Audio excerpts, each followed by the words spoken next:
Hello everybody, welcome back to Section Sector. I am your host Section, and we have this week at Bungie for the week of February 4th, 2021. So, as you know, earlier this week, Season of the Chosen was revealed, and next week on the 9th, Empress Keitel will arrive to fight against the Hive. So, as you know, trailer got dropped. Check it out on YouTube, and we have received our roadmap for the season. So you can see that the new strikes come out on the 9th, as well as the aspect quests beginning for Stasis. Trials will begin on the 12th. Cleansing Battlegrounds, not quite sure what this mode is yet, on the 16th. Iron Banner will return on February 23rd. And March 23rd, Proving Ground strikes open for Season Pass holders, and Iron Banner will return that day too. Not quite sure what Proving Ground strikes are yet, but I guess we'll find out as the season goes on. Proving Ground strikes enter playlist for all players, so you don't have to hold the Season Pass on March 30th. Iron Banner will return on April 13th.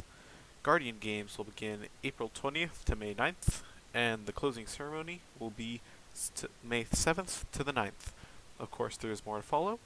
We're also getting some different new PvP activities, not PvP, PvE activities, a new artifact, triumphs, seals, strikes, ornaments, exotics, infamy and valor boosts, trials, story content, Guardian Games, Iron Banner, umbrella anagrams, and seasonal challenges.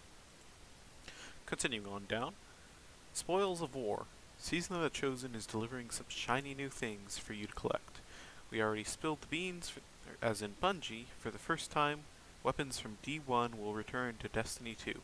So here down in the strike category, for Nightfall the Ordeal, we will be getting the Swarm, Palindrome, and Shadow Price. Now, these can be attained by doing Platinum Gold difficulties for different ordeals, and if you complete Grandmaster Nightfalls, you'll have something to chase with the Adept version of these weapons dropping. As well as how in Season of the Hunt we had Beloved 2.0, or Adored, to hunt down, now we will have the new weapon Salvager's Salvo, a breech loader grenade launcher. Hopefully this isn't another mountaintop, or you could see things in PvP get hairy. You can obtain different ornaments from Zavala, Shax, and the Drifter.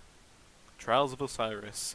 You PvP players such as Vortex Power, my boy, have been waiting for a Trials update for a little bit, and we kinda got it in this new season. There are going to be new weapons. You can see here what we assume to be a pulse rifle, a hand cannon, and another sword, possibly like Whirlwind, that we got in Season of Arrival, for Solar perhaps. There is also new armor dropping. Keep in mind, everyone, that these armor pieces and weapons will last until Witch Queen that season, so if you're looking for something to boost your power, perhaps you can get carried like I do in Trials. There will be adapt versions with special mods that can be attained by going flawless, as well as special shaders. And you will also be able to pursue certain cosmetics, such as the Trials Ghost Shell, Trials Sparrow, Trials Ship, and there are a couple other weapons that also will be added, I believe. Cult of Aeon. Now everyone knows the Aeon Swift armor pieces aren't exactly Aeon Cult exotics aren't the most popular exotics to run, so it seems that here they will be updating them with new mods that can be specifically for the Aeon Cult exotics. Now here we have Sect of Forces, so you're specialized in punishing powerful combatants before they can harm your allies. So rapid precision hits with a weapon temporarily increases your reload speed and weapon swap speed. When you stun a champion or defeat a boss, mini-boss, your nearby fireteam members gain a burst of grenade and melee energy.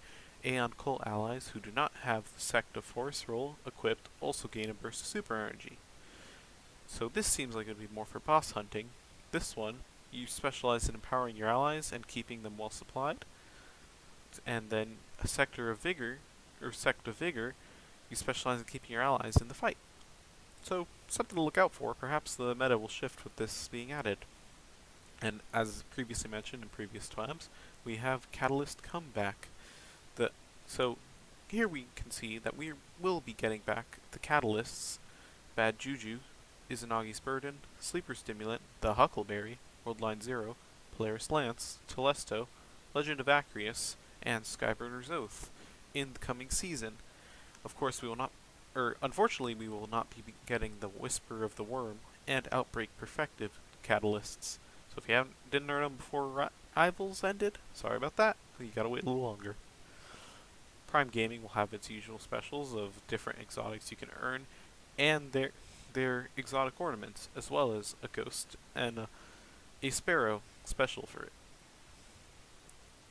All good things. As the season changes, Bungie's team of experts have the important info you need to know.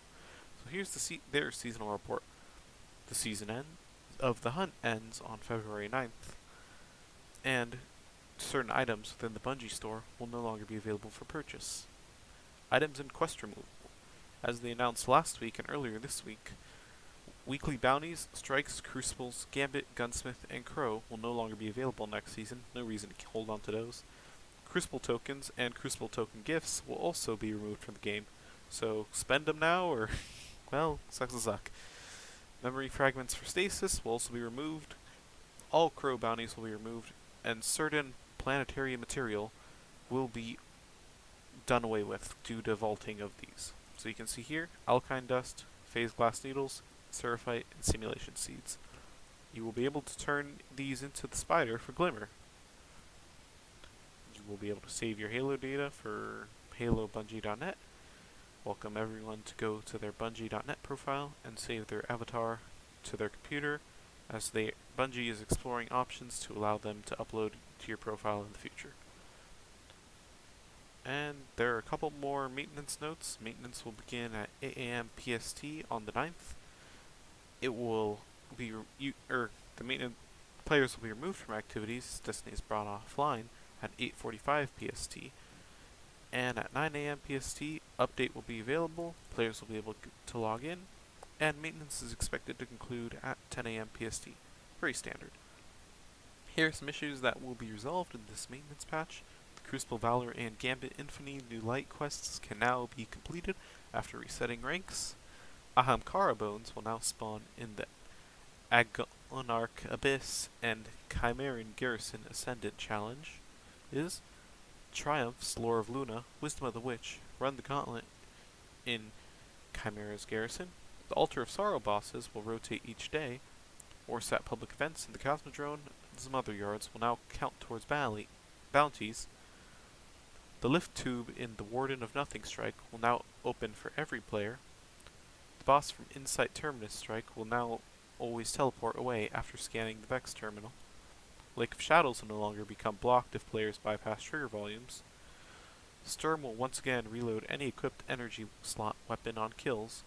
Merciless will once again increase in charge rate on non-lethal hits. Thunderlord, Rickle Circle, and other weapons will once again render their scopes and or reticles. Now some known issues that Bungie knows about. They continue to investigate the PC, FPS, and stuttering issue. Lightseeker Triumph is not unlocking after players have found all weekly feathers for the Birds of Prey quest, and feathers no longer appear after completing the Birds of Prey quest. The black light orbs left behind by the High Celebrant won't open portals if shot by sidearms, and sometimes won't open when in a fire team. So they are continuing to investigate various error codes that include arugula and prune. So if you want to know a full list of the issues, you can look at Known Issues article, and that's really it.